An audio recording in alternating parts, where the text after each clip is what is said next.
Welcome po muli sa howtogreatfilipino.com. Ngayon po ang lulutuin natin ay ang tinatawag nilang bok choy. So ito po yung ating mga kakailanganin. Pork tripe. Kung meron po kayong pork intestine, mas maganda. Pork liver, Mickey noodles, onion, crushed chicharon, bagoong, meron tayo rito green onion, beef bouillon, toasted garlic, ground black pepper, brown sugar, salt. Gagamitin po tayo ng water. Umpisa na po natin magpakulo ng baboy. So okay po, sa akin pong cooking pot, naglagay na po ako ng tubig.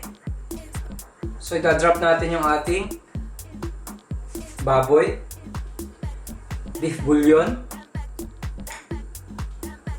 salt,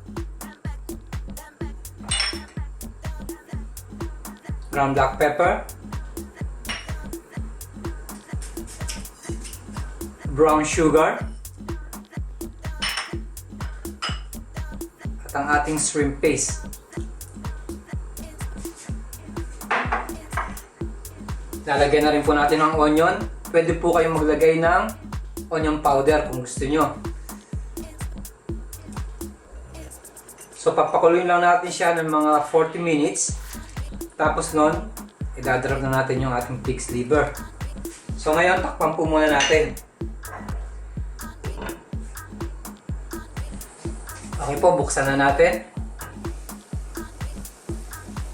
So pinakuluan ko po yung ating baboy ng mga 40 minutes. Ngayon po ilalagay na natin yung beef stripe.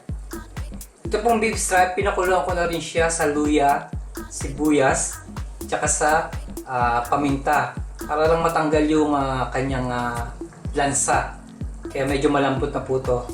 Lagay na po natin ang pig's liver.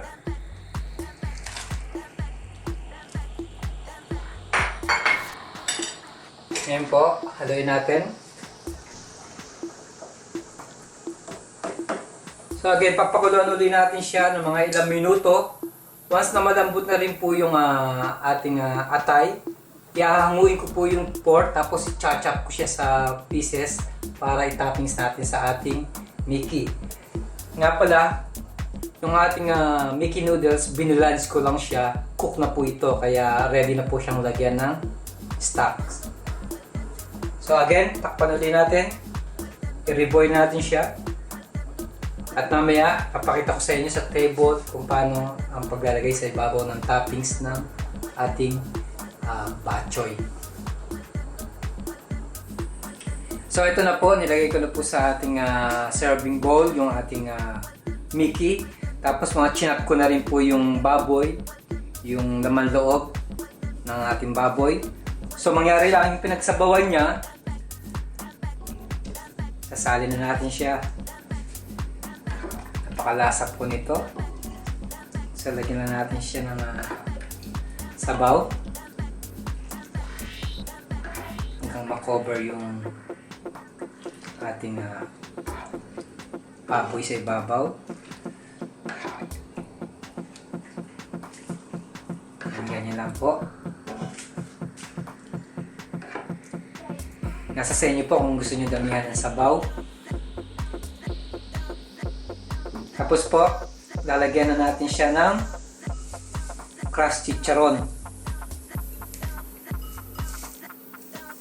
Isa rin po ito sa nagpapasarap ng ating bok choy. Yan po ang toasted garlic.